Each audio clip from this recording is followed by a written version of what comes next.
there's something happening inside your mind, and you can feel it. Thoughts that arrive without permission, emotions that shift without explanation, decisions you make, and later don't even understand why. And the question is no longer whether this is happening. It's this who is influencing what you think. Because not every thought that passes through your mind was born in you. In this video, you're going to understand how this process works, step by step, in a silent way and why, without realizing it. Your mind may be being shaped over time. But more importantly than that, you'll learn how to identify these patterns, regain control, and return to thinking with clarity, direction, and spiritual authority. This is not about theory. This is about something that is already affecting your life today. Have you ever felt mentally tired for no clear reason? Have you noticed repetitive thoughts that just won't go away? Have you ever made decisions that don't reflect who you truly want to be? Then pay close attention, because what you're about to hear can completely change the way you see your own mind and the control you have over it. Before we continue, it's important for you to know that this video was created with the help of artificial intelligence tools, not to replace the message, but to organize and deepen what truly matters: clarity, direction, and understanding. Every idea here was built to help you see something that may have been happening for a long time, but without a name, without form, and without awareness. Now, let's begin with the most important point of all. There is a detail that most people don't notice, but it completely changes the way you understand your own mind. Nothing that is happening inside you started big. No thought that dominates you today appeared with intensity from the beginning. Everything started small, almost imperceptible, almost irrelevant. And that is exactly why it went unnoticed. You didn't wake up one day with a confused mind. You didn't consciously decide to start thinking the way you think today. This process happened gradually, through small insertions, quick thoughts, ideas that seemed harmless. And because there was no clear sign of danger, you simply let it pass. Proverbs 4:23 says, "Bewahr's guard heart." And when the Bible talks about guarding, it's not just about protecting big decisions. It's about constant awareness, because what enters small grows without being noticed. And the problem was never the thought arriving. The problem was not realizing that it stayed. Maybe you've experienced this without noticing. It comes up, comes you ignore it. A day, you don't pay attention. Over time, it starts to show up more often. And without realizing it, what used to be just a visitor begins to become part of the environment, not because you chose it, but because you didn't interrupt it. And here is something important. The mind is not shaped only by what you consciously accept. It is also shaped by what you don't reject. What you don't filter remains. What you don't question settles. And what you allow to remain begins to take space. At the beginning, it doesn't seem dangerous. It just feels like a random thought, something temporary, something that doesn't deserve attention. And that appearance of normality is exactly what makes the process so silent. Because you don't react to what feels common, you only react to what feels like a threat. But not every threat presents itself as something aggressive. Some arrive disguised as something familiar, something logical, something that makes sense in the moment. And when you down to notice that, you don't create resistance. And when there is no resistance, there is space. Over time, that space starts to be occupied more consistently. The thought that was once rare begins to repeat itself. And even if you don't clearly notice it yet, something inside you begins to change, not abruptly, but progressively. And this happens because the mind is highly adaptable. It adjusts to what repeats. It is shaped by what is frequent. And what once felt strange begins to feel normal, not because it changed, but because you got used to it. Looking back, you might not even be able to identify exactly when it all started. And that's not a mistake. It's part of the process. Because the beginning was silent. No warning, no impact, no alarm. Just a sequence of small moments that, together, started building something bigger. And that is exactly why understanding this first stage is so important. Because if you don't recognize how everything begins, you also won't be able to interrupt it while it's still at the beginning, and when you only notice later. The process is already more advanced than it seems. But this leads us to something even deeper, because what starts small doesn't stay small for long. Underscore, if the beginning was silent, the next step is even more dangerous, because what entered without drawing attention now begins to repeat. And this is the point where most people lose awareness of what is happening, not because the process becomes more visible, but because it starts to feel normal. Repetition has a powerful effect on the mind. What appears once can be ignored, but what appears many times begins to take space, not by force, but by frequency. And when something repeats enough, your mind stops treating it as something external and starts treating it as something familiar.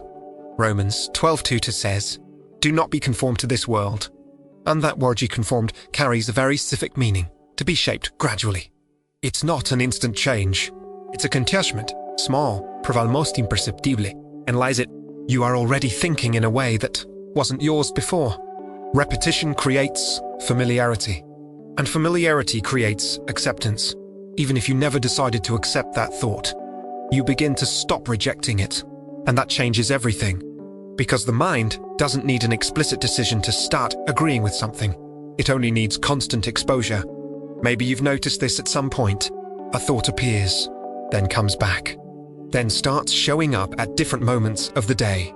And without realizing it, you stop questioning it. Not because you fully agree, but because it no longer feels strange enough to confront. And here is the critical point.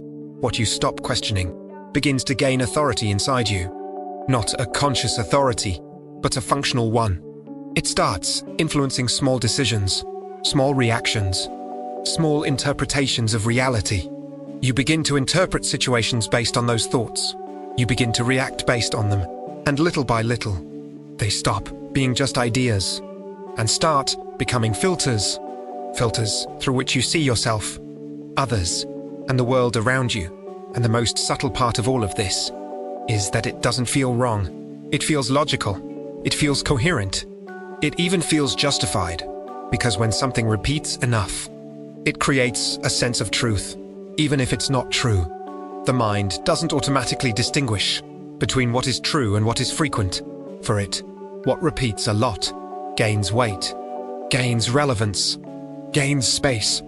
And when you don't interrupt this cycle, repetition keeps reinforcing it as if it were real. And at this point, something begins to change inside you. Not in a dramatic way, but in a consistent one. Your way of thinking starts to adjust. Your emotions begin to follow. And what was once just a thought starts influencing how you feel. You begin to react before you realize it. You begin to feel before you question it. And when you notice, you are already emotionally involved with something that started as a passing idea. And this prepares the ground for the next level. Because when a thought repeats enough, it doesn't stay only on the surface of the mind. It starts going deeper. There comes a moment when what you think no longer feels like just a thought, and starts to feel like who you are. And this is one of the most dangerous stages of the entire process. Because now, you're no longer just dealing with ideas. You're dealing with identity. At the beginning, there was a separation. You thought something, but you could still recognize that it didn't define you. There was a space between the thought and who you were, but over chimney with repetition, with familiarity. That separation begins to disappear, and without realizing it, you start saying things like, "This is just who I am. No longer I'm thinking this, but this is me." And that shift is deep, because when something becomes identity, it stops being questioned. It starts being protected. Jeremiah 17:9 says, "The heart is deceitful above all things." This means that not everything that feels true inside you actually is. Not everything you feel reflects who you truly are. And not every thought that feels like yours was born in you. But when the mind has already been conditioned by repetition, it begins to accept these thoughts as part of your own story. They connect with emotions, with experiences, with memories, and together they build a narrative that starts to explain who you are, how you function, what you deserve, and even what you can expect from life. And when that narrative becomes stronger, You begin to live according to it, even if it's distorted. Maybe you felt this before. Thoughts that don't just appear, but seem to define the way you exist, as if they were internal truths, as if they were part of your essence. And at this point, the influence is no longer on the surface, it's integrated. And when something is integrated into your identity, you don't fight it, you act from it.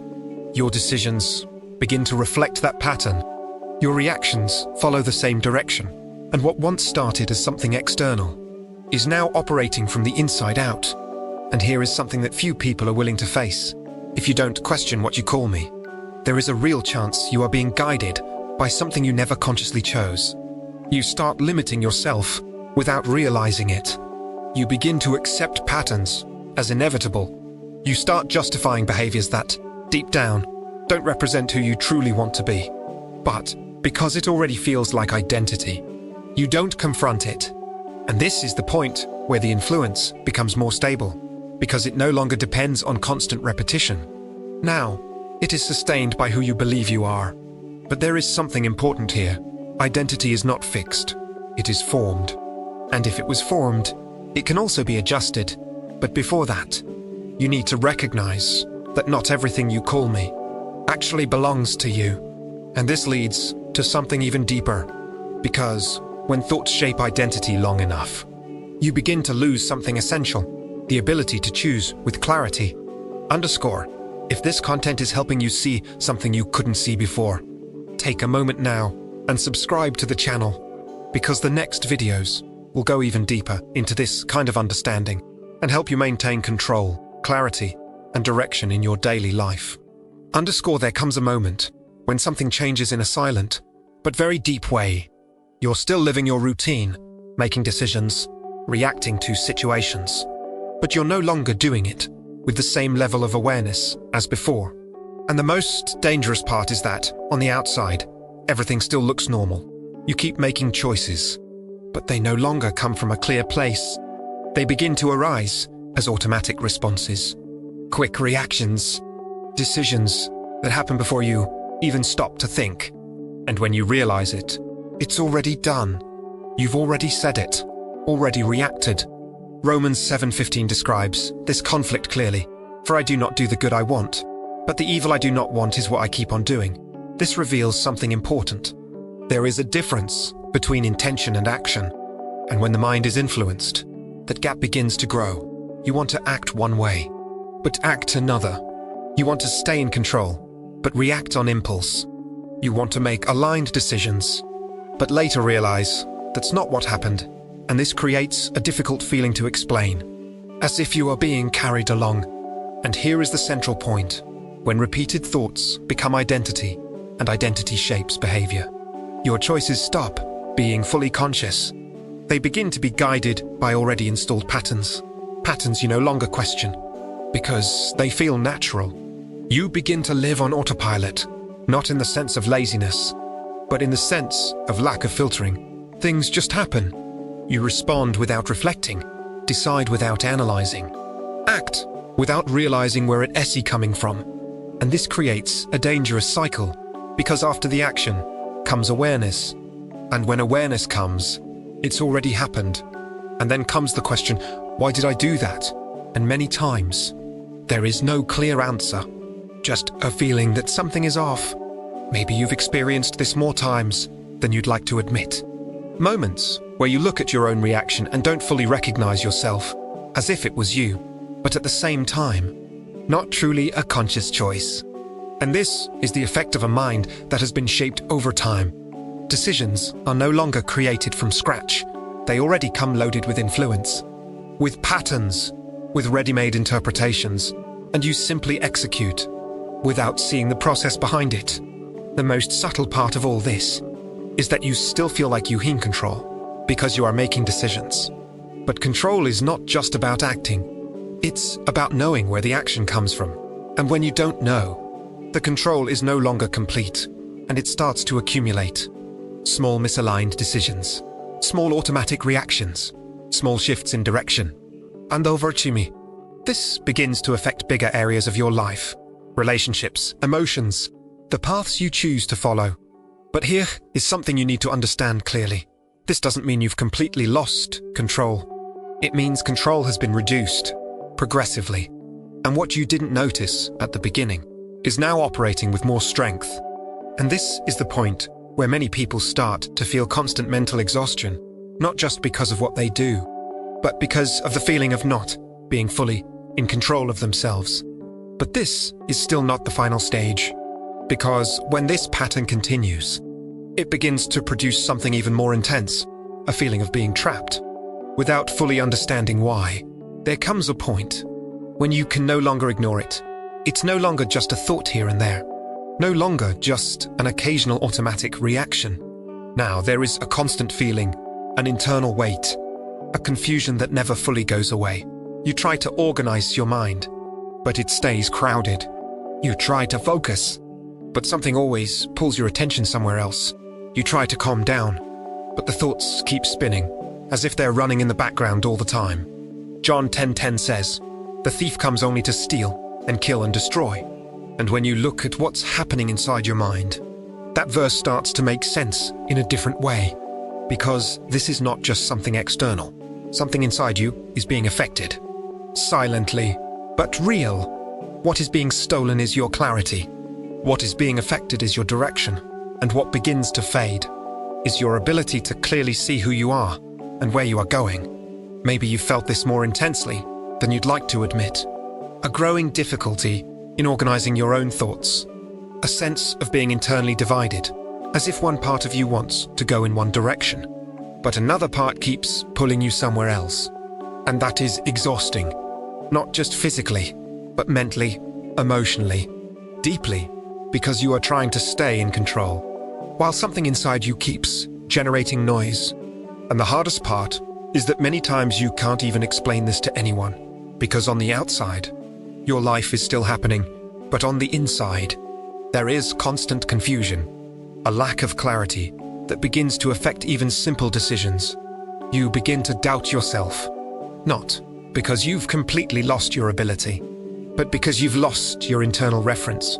What once felt clear now feels uncertain. What once felt natural now feels forced. And this is one of the most silent consequences of this process. You begin to feel disconnected from yourself, as if you're living, but without that sense of internal alignment, as if you're present, but not fully connected. And here is something important. Even at this stage, there is still reversal. There is still a way out. There is still the possibility of restoring clarity. But it requires something that hasn't been consistent until now. Awareness, because as long as you don't see the process, you keep reacting inside it. But the moment you begin to clearly perceive what's happening, something shifts. You interrupt the automatic. And that is exactly what opens the way for the next step. Not just understanding what happened, but beginning to take back what seemed lost. Control over your own mind. There comes a moment when everything begins to change. Not because your external environment changed, but because you started to notice what once went unnoticed. And that shift in perception is the first sign that control can be restored. Until now, you were reacting inside a process you couldn't fully see. Thoughts would arise, repeat, shape the way you think, and influence your decisions. But now, you begin to create space. A small gap between the thought and your response, and that space changes everything. 2 Coríntios 10:5 says, "We take captive every thought to make it obedient to Christ." This is not just a spiritual phrase. It's a practical instruction. It means not every thought should be accepted automatically. It means you can pause, observe, and decide what stays. At first, this doesn't feel natural, because you spent a long time reacting on autopilot. But as you begin to observe your own thoughts, you start to notice patterns, frequencies, ideas that repeat more than they should. And this is essential. What you observe, you can interrupt. What you identify, you can confront. And what you confront loses strength over time. You begin to realize that not every thought deserves continuation. Not every idea needs to be developed. Not every emotion needs to be followed. And this realization brings something back that once felt distant. Authority. Authority over what enters, what remains, and what must be discarded. But this requires practice. It doesn't happen all at once. It's a conscious process, a daily adjustment. Small decisions made intentionally, thought by thought, reaction by reaction. And here is something important. You don't need to win everything at once. You just need to stop accepting everything automatically. That alone changes the flow, interrupts the cycle, creates a new direction. Over time, your mind begins to reorganize. Not because thoughts completely stop, but because you stop giving space to what shouldn't remain. And when the space changes, what fills that space also changes. You begin to replace old patterns with stronger truths. You begin to direct your mind with more clarity. And what once felt confusing starts to align. And maybe, for the first time in a long time, you begin to feel something different. Not perfection, but growing control. And that opens the door to something even deeper. Because when you begin to take back control of your mind, you also begin to influence the environment around you. After everything you've started to notice, there is a silent shift happening inside you right now. It's not something visible to others, but internally. Something no longer works the way it used to. You can no longer ignore certain patterns. You can no longer automatically accept certain thoughts. And that is a clear sign that something has begun to realign, because when clarity arrives, it doesn't make noise. It doesn't come like an explosion. It comes as understanding, as awareness, as the ability to see what once went unnoticed. And from that moment on, you no longer react the same way, because now you notice earlier. John 8:32 says, "You will know the truth, and the truth will set you free," and many times. That freedom doesn't come by removing everything at once.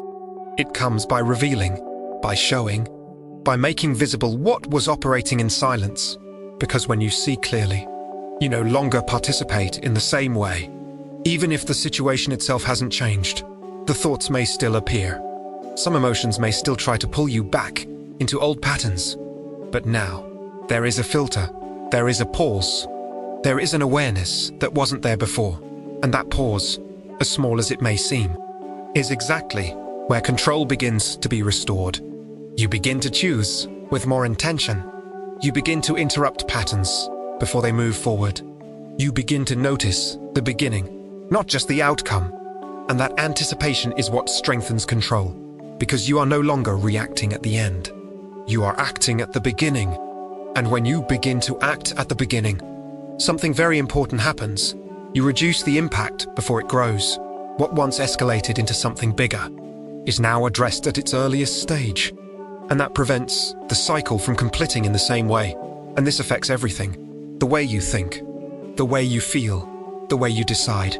Because now, there is alignment, there is direction, there is a stronger foundation within you. And when the foundation changes, everything built on it begins to change as well, even if gradually.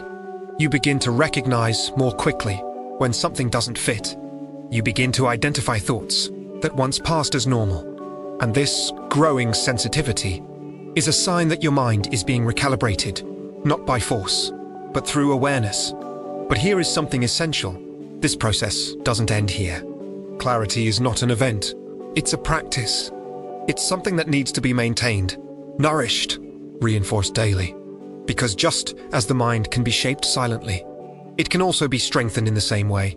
And the more you practice this awareness, the faster you notice, the faster you adjust, the faster you place an over chimney. What once felt unstable begins to become consistent.